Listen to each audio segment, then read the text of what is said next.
Thank you all for coming. I first want to start by expressing my condolences to Deputy Philip Campus, an officer who was selfishly serving his community in Kern County, who was killed in the line of duty on Sunday. He is a father, a husband, a Kern County Sheriff officer, and a former Marine. 3 others were shot in the standoff as well. Our prayers are with his family and those who are wounded as they continue to break through this. Each of us are indebted to our brave Capitol Police officers who come every day to this house prepared to defend us. On January 6th, these brave officers were put into a vulnerable and impossible position because of the leadership at the top has failed. December 14th, the leadership knew there was a problem.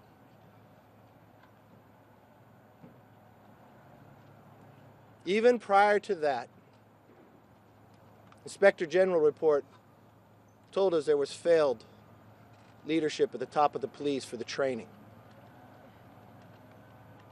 Rodney Davis will speak in a moment of a bill that he had to make sure the structure of the Capitol Police would change. We had many failures within the leadership. You had a chair of House administration with responsibility that did not come to the Capitol for more than 6 months. First time showing back up on January 3rd to vote for the Speaker. No hearings about the IG report. No movement of Rodney Davis's bill. There's questions into the leadership within the structure of the Speaker's office, where they denied the ability to bring the National Guard here. We now have a committee that all of America wants to know the answers to. Why were we ill-prepared for that day, and how can we make sure that it will never happen again? But unfortunately, Speaker Pelosi will only pick on people onto the committee that will ask the questions she wants asked. That becomes a failed committee and a failed report, a sham that no one can believe. If you want the true answers, do not be afraid of the questions that will get asked. And drive the evidence to wherever it comes forward. We owe it to the officers, we owe it to the nation, to have an open and fair debate with all questions being asked. Again, the Republicans want to participate with the Republicans that are able to be on the committee, that have jurisdiction, have the knowledge, and the ability to ask the tough questions that can get the right answers. It's unfortunate we start with a committee chair who will tell you everything's on the table except the Speaker's office. How can you ever get to the bottom of the questions? How can you ever get to the solutions to make sure the Capitol is never put in this position again? From December 14th, they knew. The last time there was a break in the line was during the Kavanaugh hearings. Why weren't changes made then? Why weren't action taken after the IG report? It's a lot of questions that could get asked today to make sure these officers will never be put in this position. January 6th should have never happened. We should have prepared and be prepared for the officers, make sure they had the training and the equipment that they needed. With that, I'd like to call up our whip, Steve Scalise. Thank you, Kevin, and I share those same sentiments. Our prayers go out to so many law enforcement officers who lost their lives in the last year. And every day, we thank those Capitol Police officers who risk their lives to keep us safe and to keep this Capitol hopefully open again to tourists who can come to the Capitol to see their government in action. But what we're here to talk about today is Speaker Pelosi's constant attempt to cover up facts that she doesn't want out there. You know, for weeks now, Jim Jordan and Jim Banks have been raising some very tough questions that need to be answered about why Speaker Pelosi didn't make sure that Capitol Police had all the tools they needed to be prepared for that day. Now, maybe because they were raising those questions, they got canceled by this new cancel culture that we see moving throughout the country, led by Speaker Pelosi and a lot of our socialist allies here in Congress, where they want to shut out voices that raise tough questions that they don't want to be asked or answered. And yet, they were starting to raise those questions about why the Capitol Police didn't have the tools they needed. What kind of intelligence did Speaker Pelosi get early off, weeks in advance, as Leader McCarthy talked about, that gave telltale signals that could have prevented what happened on January 6th? But Speaker Pelosi said that she doesn't want those questions asked, so she kicked them off the committee. She took an unprecedented step of refusing to allow members to be appointed by the minority leader to a select committee. Had never before happened in the history of Congress. And so as we see these kind of actions taken by Speaker Pelosi to cover up the facts that she doesn't want out there, it has completely debased the legitimacy of this commission, because clearly they're not searching for the truth. They're searching to get a narrative out that Speaker Pelosi has already written. And anybody that's going to ask questions that go against that, she just has them removed so that they can't bring those questions up. That's not an investigative panel. People know that. We've seen other bodies. The Senate's done some investigative work. The Department of Justice has done some investigative work. And it should be about following the facts, not about trying to cover up facts that tell a story differently than the one she maybe has already had written, and she just wants to now get others to back it up. So it's unfortunate that she's done it, because clearly it can't be about people who voted against certifying electors, because she appointed members herself who voted against certifying electors on January 6th, against them on January 6th of 2005, some of her own members who objected on January 6th of 2017. So clearly that's not what it's about. It's probably more about some of the tough questions that were already being raised by Jim Jordan and Jim Banks. And that's a shame, because those questions need to be asked and answered as well. And now they're not, because of the cover-up that Speaker Pelosi's continued to do. We see this with COVID. She won't hold a hearing on the origins of COVID. Too often we've seen this pattern by Speaker Pelosi of trying to cover up a narrative that she doesn't want out there, when we should be trying to get all of the facts. Now to come up next is our conference chair, Elise Stefanik. There is a reason that Nancy Pelosi is the most disliked elected official in America. She always puts her own partisan politics over what's best for the American people. She's an authoritarian who has broken the people's house. She is a lame duck speaker, and everyone knows it.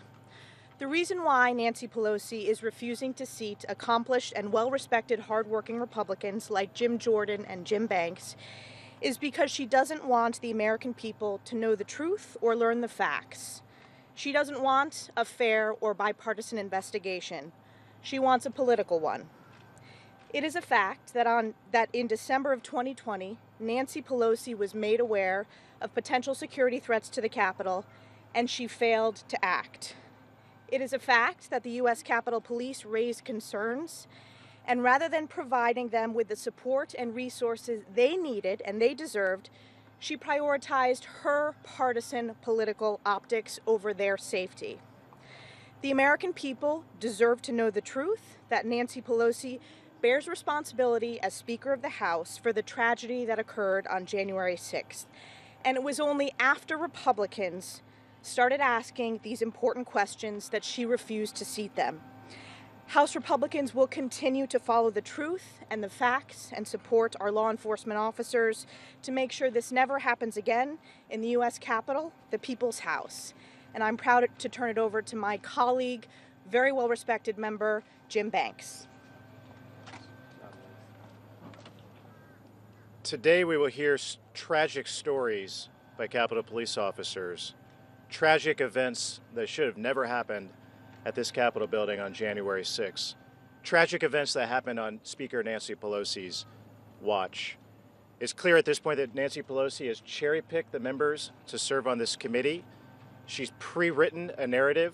Only members who will stick to her talking points are allowed to serve on this committee. If this is truly a fact-finding mission to make sure that January 6th never happens again. This isn't what that looks like. Today, I want to repeat a call that I made last week to the chairman of this committee to bring before this committee today on this panel the head of the Capitol Police Union, who told many of us last week and has said publicly and privately that on January 6th, the rank and file members of the Capitol Police Department, the heroes that make up the men and women, the heroes that make up the Capitol Police Department, they were not prepared for what happened on January 6th in spite of intelligence reports that date back 3 weeks before that day. They weren't equipped on January 6th with the proper equipment that they needed to handle what happened that day. And they weren't trained for what was going to happen that day. As the Senate investigation report, a bipartisan report, already identified, there was a systemic breakdown of security, a lack of leadership at the very top of the United States Capitol Police who report and who Nancy Pelosi is ultimately responsible for that lack of leadership. That's where this committee should go if it's serious about making sure that something like this never happens again. Bring the head of the United States Capitol Police Union to sit on the panel today to provide a different perspective than the cherry-picked narrative that Nancy Pelosi wants the American people to hear. I repeat that call. I hope that the Democrats will think better of what they've already rejected the head of the Capitol Police Union. I hope they think better of it. Bring him before the panel today. Give him a chance to testify before the American people. Thank you. I'll defer to Representative Jordan. Why don't the Democrats want to get to the truth? Why don't they want to answer the fundamental question, which is why wasn't there a better security posture on that day? Let me just read from a news account from February of this year. Pelosi's office had previously impressed upon the Sergeant of Arms, Paul Irving, that the National Guard was to remain off Capitol grounds.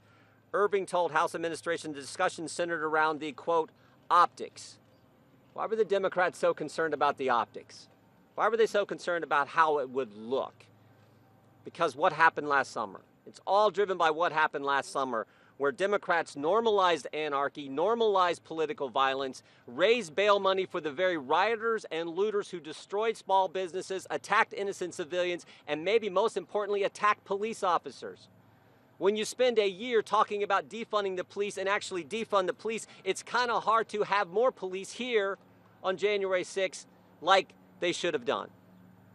That's the fundamental question. That's why this thing has turned into such a political charade.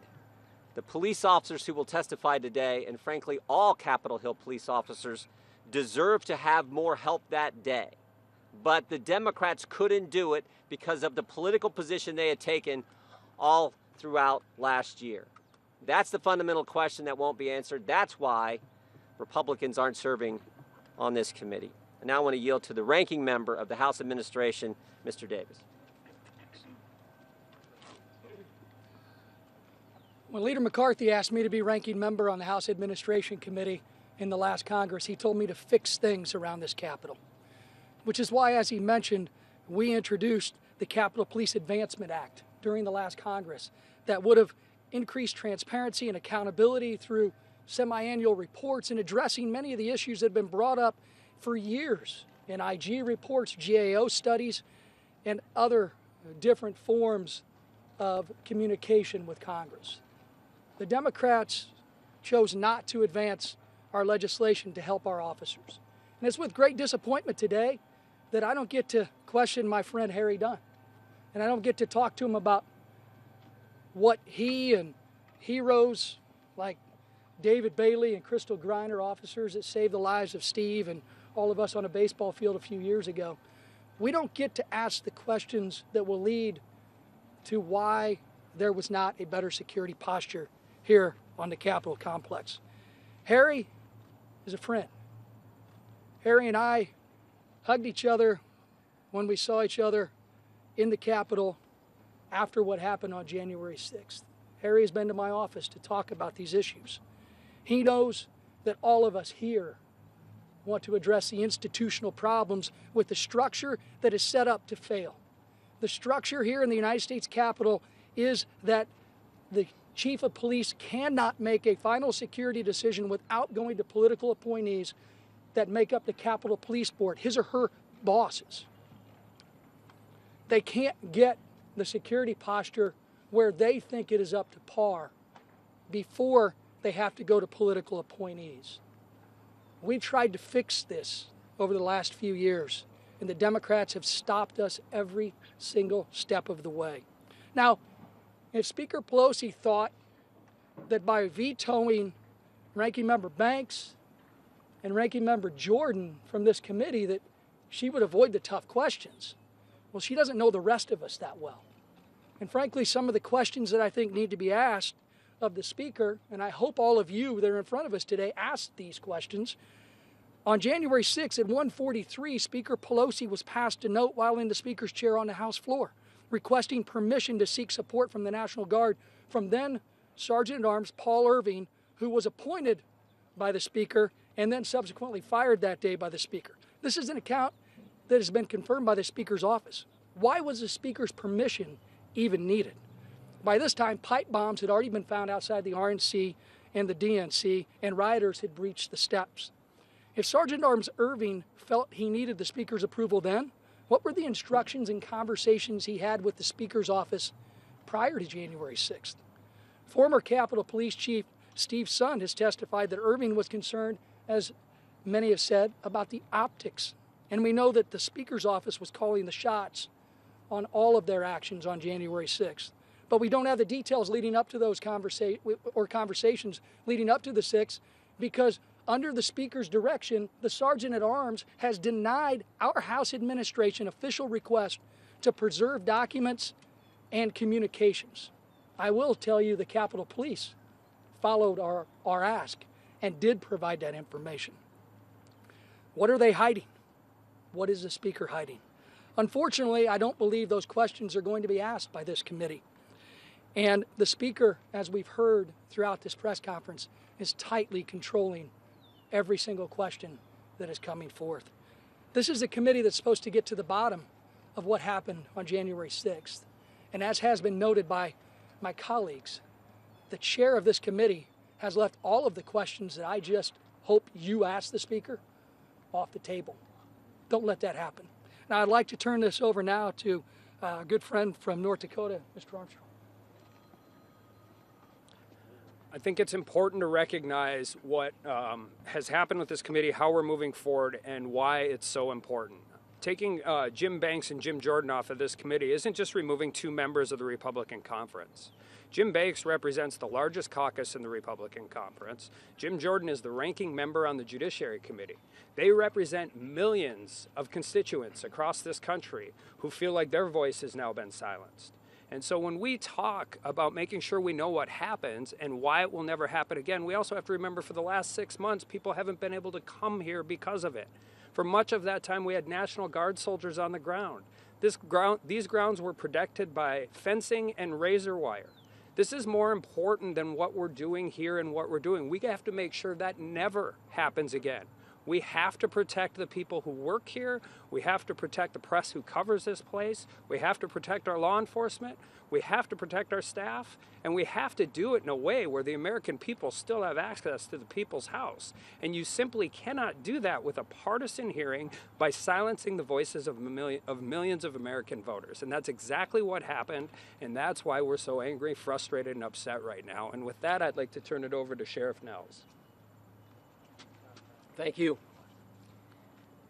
I said last week that I would put my 30 years of law enforcement experience, including 8 years as sheriff, to review the Senate report in detail, and I found some things that were alarming. Specifically as it relates to the intelligence the Capitol Police had in their possession the days and weeks leading up to January 6th. Intelligence that said there was a strong likelihood of violence, that violent extremist groups were sharing detailed maps of the Capitol tunnels and encouraging supporters to bring weapons to the Capitol. Capitol Police leadership had this intelligence in their possession and somehow were caught completely off guard. The Senate report highlights the intelligence failures, but doesn't speak specifically to who in the Capitol Police knew what and when. And we must answer those questions. In addition to the intelligence failures, the Senate report highlights the clear delay of the National Guard in assisting the Capitol Police. I was alarmed to find that the Capitol Police Chief, the Chief of Police, doesn't have the authority to request National Guard support without approval of the Capitol Police Board. And the Capitol Police Board is made up of the House Sergeant at Arms and Senate Sergeant at Arms. Before the National Guard can be called, they both must agree. The House Sergeant at Arms answers to Nancy Pelosi, and it's been suggested the day of January 6th, he was waiting for Speaker Pelosi's approval before calling in the National Guard. It's interesting because the Sergeant at Arms, Paul Irving, has been uncooperative with the committees. He won't share phone records. He won't turn over emails. What is he hiding? What is Speaker Pelosi hiding? Speaker Pelosi went the extra mile to hide the truth by taking the historic steps of rejecting two of the minority leaders' select committee picks, destroying any chance for bipartisanship. This committee is completely partisan from top to bottom. Every member was chosen by Speaker Pelosi. And why? Because Speaker Pelosi wants her narrative and her outcome to prevail, and not the truth. The only so-called Republicans on the committee are on the committee to grandstand and attack the former president because of their own personal vendettas. Those Pelosi Republicans aren't interested in the truth. They're interested in getting even. Today, Leader McCarthy, Whip Scalise, and all of us up here, however, we're interested in the truth. We're going to continue seeking it and following the evidence no matter where it leads, because we owe it to the American people to ensure this never, ever happens again. Thank you. Thank you, Sheriff. As you see, on the committee today, they don't have any law enforcement. We asked for 5 members, just as every time in every Congress, to represent, to ask the questions. Never before in the history of Congress has a speaker taken the unprecedented move of denying the other party to a committee of who they selected. It raises many questions. The worst part of all of this, we want to make sure this never happens again. January 6th should have never happened. The Capitol Police should not have been put in this position. They should have been able to have the resources, the training, the equipment. They shouldn't be locked in a bus away. And we should not have a sergeant of arms that waits to ask for a political answer when it comes for the need of reinforcements, especially when you knew for weeks in advance. But how do you start a committee when a committee chair says everything's open except the Speaker's office, and then the Speaker denies who could be on the committee, predetermined a report that's probably already written? We want to get to the bottom of this. Take all the questions, make sure the questions are answered, and get to a solution. With that, I'll take some questions. Yes, ma'am. So you all in different iterations said that the Speaker is trying to cover up what happened on January 6th, but she didn't say the election was stolen. She didn't call her supporters here to the Capitol. So what role are you trying to cover up what the former president's role was on January 6th? Nothing. We're not predetermining any questions. We'd like to be on the committee to ask them. You've got a committee chair that questioned the election of George Bush. You've got a committee chair of this who was suing the president. You've got a committee chair of this who believes Republican senators are equal to terrorists and they should be on the terrorist watch list. You've got a member of Raskin who, before the president was even sworn in, said he should be impeached, who questioned the election before and objected to electors there. You've got an Adam Schiff who we know is playing nothing but politics, lied to the American public that he had proof, took this country through an unbelievable false impeachment to find out that he lied to us. And the idea that she thinks these predetermined people will protect her, I think it should start off with everybody should be able to ask the questions. Let's get to the bottom of this. This should never happen again. When the Kavanaugh hearings took place, there was a break in the line of the Capitol Police. They are the majority party. Why didn't they take from that to be prepared for any other time coming forward? You've got a House administration that oversees a great deal of this. You had a chairman of that committee that had not been to Washington since May. You had IG reports that told you you were ill-prepared, the Capitol Police. Why would you damage the men and women that we've watched time and again put their life on the line?